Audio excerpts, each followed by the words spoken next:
കേരള സർവകലാശാലയിൽ ഇന്ന് നടന്ന നാടകീയ രംഗങ്ങൾക്ക് പുറകിലെ രാഷ്ട്രീയ സാഹചര്യങ്ങൾ എന്തെല്ലാമാണ്?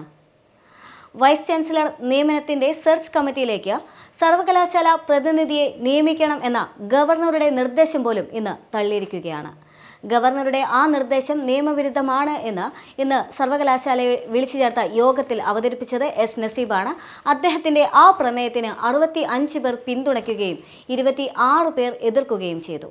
ഈ പശ്ചാത്തലത്തിൽ ഉന്നത വിദ്യാഭ്യാസ മന്ത്രിയും ഇന്നത്തെ പ്രോ ചാൻസലറുമായ ആർ ബിന്ദുവാണ് ഭൂരിപക്ഷ തീരുമാനമെടുക്കണം എന്നുള്ളൊരു തീരുമാനത്തിലേക്ക് എത്തിയത്. അതേ തുടർന്നുകൊണ്ട് ഭൂരിപക്ഷ തീരുമാനമായ 65 പേരുടെ ആ വോട്ട് അതിൻ്റെ അടിസ്ഥാനത്തിൽ ആ നിർദ്ദേശത്തെ പോലും, അതായത് ഗവർണർ മുന്നോട്ട് വെച്ച ആ നിർദ്ദേശത്തെ പോലും തള്ളുന്ന സാഹചര്യത്തിലേക്ക് എത്തിയിരിക്കുകയാണ്. ആ 26 പേരിൽ 21 പേർ ഗവർണർ നോമിനേറ്റ് ചെയ്ത അംഗങ്ങളും ബാക്കിയുള്ളത് UDF അംഗങ്ങളും കൂടിയാണ്. അതായത് ഇതിലെ ഏറ്റവും ശ്രദ്ധേയമായ കാര്യം, ഇത്തരമൊരു പ്രമേയം വന്ന സാഹചര്യത്തിൽ UDFന്റെ വോട്ട് പോലും ഗവർണർക്ക് അനുകൂലമായി വന്നിരിക്കുന്നു എന്നുള്ളത് തന്നെയാണ്. അതായത് കഴിഞ്ഞ കുറച്ച് നാളുകളായിട്ട് സർവകലാശാലയുടെ ഉള്ളിൽ വലിയ രീതിയിലുള്ള തർക്കങ്ങളെല്ലാം തന്നെ നിലനിൽക്കുന്ന സാഹചര്യമാണ്. ഇത്തരത്തിൽ VC നിയമനവുമായി ബന്ധപ്പെട്ടുകൊണ്ട് തന്നെ വലിയ തരത്തിലുള്ള ചർച്ചകളെല്ലാം തന്നെ നിലനിൽക്കുന്ന സാഹചര്യമാണ്. ഈ സാഹചര്യത്തിൽ പലപ്പോഴും UDF എടുക്കുന്ന തീരുമാനങ്ങൾ എന്ന് പറയുന്നത് അത് തീർത്തും ഗവർണർക്ക് അനുകൂലമായ തീരുമാനങ്ങളാണ് എന്നുള്ളതാണ് ഇതിലെ ഏറ്റവും ശ്രദ്ധേയം. അതേസമയം തന്നെ ഇത്തരമൊരു തീരുമാനം എടുത്തിട്ടുള്ളത് തൊട്ട് മുൻപേ തന്നെ, കഴിഞ്ഞ 2 ദിവസങ്ങൾക്ക് മുൻപേ തന്നെ കാർഷിക സർവകലാശാലയുമായി ബന്ധപ്പെട്ടുകൊണ്ട് ആദ്യമായി തന്നെ ഇത്തരമൊരു യോഗം വിളിച്ചു ചേർക്കുന്ന സാഹചര്യം ഉണ്ടായിരുന്നു. ഇത്തരമൊരു നീക്കത്തിലേക്കെല്ലാം തന്നെ നീങ്ങിയതാണ്. അതേ സാഹചര്യത്തിലും UDFന്റെ ഭാഗത്തു നിന്നും ഇത്തരം നീക്കമായിരുന്നു. അന്ന് 16 പേർ പിന്തുണയ്ക്കുകയും 4 പേർ ആ വോട്ടിനെ തള്ളുകയും ചെയ്ത ഒരു സാഹചര്യം, ആ വോട്ടിനെ എതിർക്കുകയും ചെയ്ത ഒരു സാഹചര്യമായിരുന്നു. എന്തു തന്നെയാണെങ്കിലും ഗവർണർ യൂണിവേഴ്സിറ്റികളെ എല്ലാം തന്നെ കാവ്യവൽക്കരിക്കുന്നു എന്നുള്ള വലിയ ഒരു വാദം, അല്ലെങ്കിൽ ആ വാദം ഇപ്പോഴും നിലനിൽക്കുന്ന സാഹചര്യമാണ്. അതേസമയം തന്നെ ഇവിടുത്തെ ഏറ്റവും വലിയ പ്രത്യേകത എന്ന് പറയുന്നത്, ഇതേ ബില്ലുമായി ബന്ധപ്പെട്ട്, അതായത് ഈ VC നിയമനവുമായി ബന്ധപ്പെട്ടുകൊണ്ടുള്ള പുതിയ ബില്ല് സർക്കാർ പാസ്സാക്കി, അതായത് സർക്കാർ ഇതിനെ നിയമസഭയിൽ നിന്നും പാസ്സാക്കിക്കൊണ്ട് ഗവർണർക്ക് അയച്ചിട്ടുണ്ടായിരുന്ന സാഹചര്യമുണ്ടായിരുന്നു. എന്നാൽ ഗവർണർ ആ ബില്ല് ഒപ്പിടാതെ ഹോൾഡ് ചെയ്ത് വെക്കുകയും അതിനുശേഷം രാഷ്ട്രപതിക്ക് കൈമാറിയിരിക്കുകയും ചെയ്ത സാഹചര്യമായിരുന്നു. മാത്രമല്ല, രാഷ്ട്രപതിക്ക് കൈമാറി ഇത്രയും കാലതാമസം വന്നതിനെ തുടർന്ന്, അതായത് നിയമസഭയിൽ നിന്ന് പാസ്സാക്കിയ ഒരുപാട് ബില്ലുകൾ ഗവർണർ കൈവശം വെച്ചതിനെ തുടർന്ന് സർക്കാരിൻ്റെ ഭാഗത്തു നിന്നും സുപ്രീം കോടതിക്ക് ഒരു പരാതി പോലും നൽകിയിരിക്കുന്ന സാഹചര്യമാണ്. അതായത് വ്യക്തമായി പറയുകയാണെങ്കിൽ ഈ ബില്ല് ഇപ്പോൾ ഉള്ളത് സുപ്രീം കോടതിയുടെ പരിഗണനയിലാണ്. അതായത് സുപ്രീം കോടതിയിൽ കേസ് നിൽക്കുന്ന സാഹചര്യമാണ്.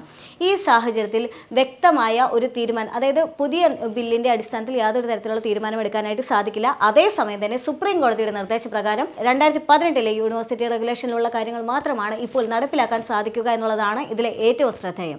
അതുകൊണ്ട് തന്നെ ഇപ്പോൾ ഇടതംഗങ്ങളുടെ ഭാഗത്തു നിന്നും വരുന്ന ഒരു വിശദീകരണം എന്ന് പറയുന്നത്, 2018 യൂണിവേഴ്സിറ്റി റെഗുലേഷനിലെ തന്നെ 7.3 എന്നുള്ളൊരു ആ ഒരു നിയമം തന്നെയാണ് ഇപ്പോൾ നടപ്പിലാക്കാൻ ശ്രമിക്കുന്നത് എന്നുള്ളത് തന്നെയാണ്. അതേ സാഹചര്യത്തിൽ ഗവർണറുടെ നിർദ്ദേശങ്ങളെല്ലാം തന്നെ തള്ളുന്നു എന്നുള്ളതുമാണ് ഇപ്പോഴത്തെ ഒരു സാഹചര്യം എന്ന് പറയുന്നത്. അതുകൊണ്ട് തന്നെയാണ് ഗവർണറുടെ നിർദ്ദേശത്തിന് ഇത്ര വലിയൊരു വോട്ടിങ്ങിൻ്റെ വലിയ രീതിയിലുള്ളൊരു വേർതിരിവ് പോലും വന്നിരിക്കുന്നത് എന്നുള്ളത് തന്നെയാണ്. ഇന്നത്തെ മറ്റൊരു പ്രധാനപ്പെട്ട വിഷയം, അല്ലെങ്കിൽ ഇത്തരത്തിലുള്ള നീക്കങ്ങളിലേക്കെല്ലാം തന്നെ ലീഡ് ചെയ്ത പ്രധാന വിഷയം എന്ന് പറയുന്നത്, അത് പ്രോ ചാൻസലറും അതുപോലെ തന്നെ വൈസ് ചാൻസലറും തമ്മിലുള്ള തർക്കമാണ് എന്നുള്ളതാണ്.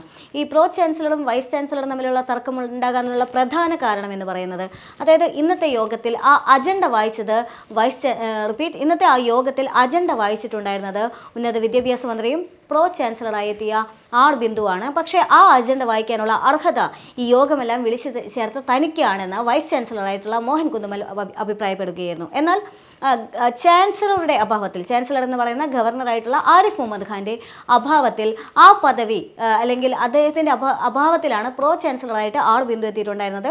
അതേ സാഹചര്യത്തിൽ തന്നെ അവർക്ക്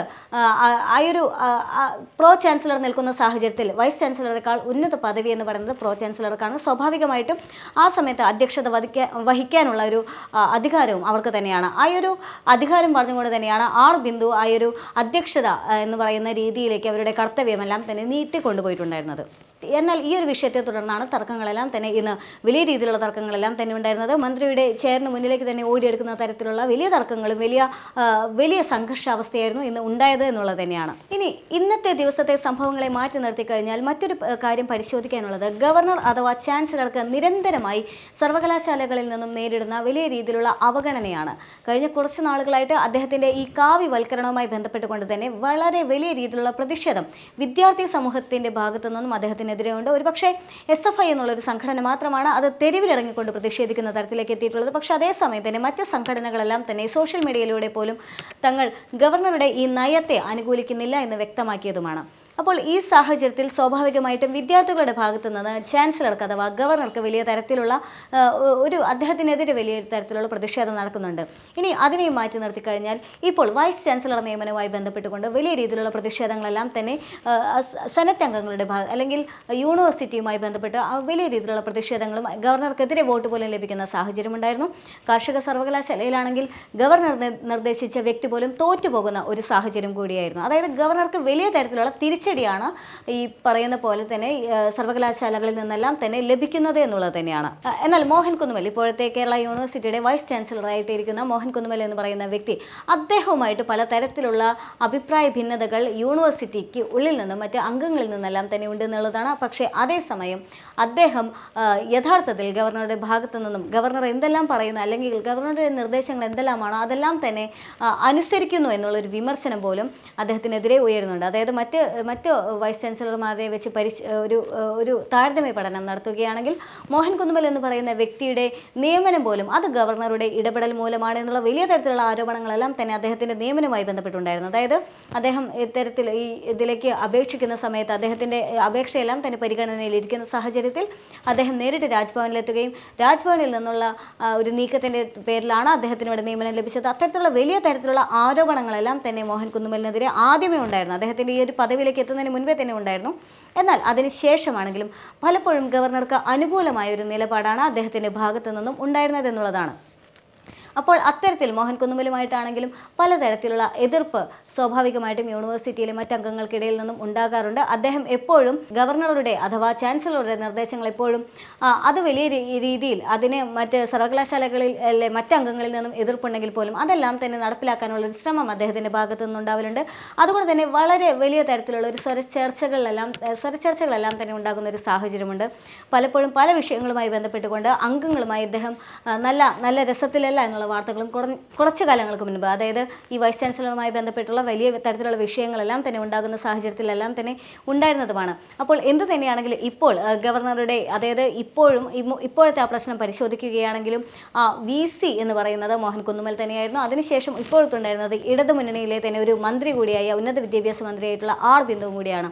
അപ്പോൾ സ്വാഭാവികമായും എതിർപ്പ് വന്നിരിക്കുന്നത് നമ്മൾ എപ്പോഴും പറയുന്ന പോലെ തന്നെ ഒരു കേരള സർക്കാർ ഒരു ഗവർണർ പോര് എന്നുള്ള തലത്തിലേക്ക് തന്നെയാണ് ആ ഒരു നീക്കം ഉണ്ടായത് എന്ന് തന്നെയാണ് ഇതിൽ നിന്നെല്ലാം തന്നെ വ്യക്തമാക്കുന്നത്. കാരണം മോഹൻ കുന്നുമൽ എപ്പോഴും ഗവർണറുടെ വാക്ക് തന്നെയാണ് മോഹൻ കുന്നുമലിൻ്റെ വാക്ക് എന്നുള്ളത് വളരെ ശ്രദ്ധേയമായ ഒരു കാര്യം തന്നെയാണ്.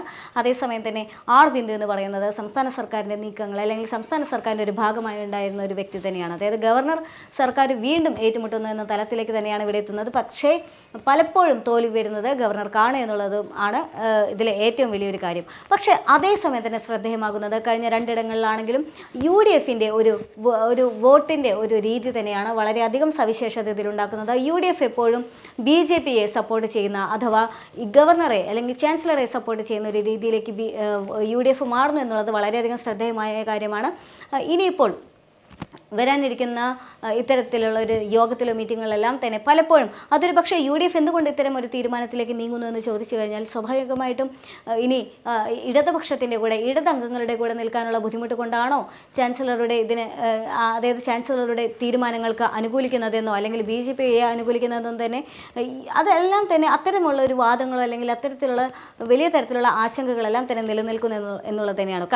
പക്ഷേ അതേസമയം തന്നെ കഴിഞ്ഞ കാർഷിക സർവകലാശാലയുമായി ബന്ധപ്പെട്ട വിഷയത്തിലാണെങ്കിലും ഇപ്പോഴാണെങ്കിലും UDFൻ്റെ വലിയ രീതിയിലുള്ള ഒരു BJPയിലേക്കുള്ള ഒരു ചായ്വ് അല്ലെങ്കിൽ BJP പക്ഷത്തോട് ചേർന്നതുകൊണ്ടുള്ള അവരുടെ ഒരു വോട്ട് എന്ന് പറയുന്നത് വളരെ വലിയ ഒരു രാഷ്ട്രീയ നീക്കമായി തന്നെ കണക്കാക്കേണ്ടതാണ്.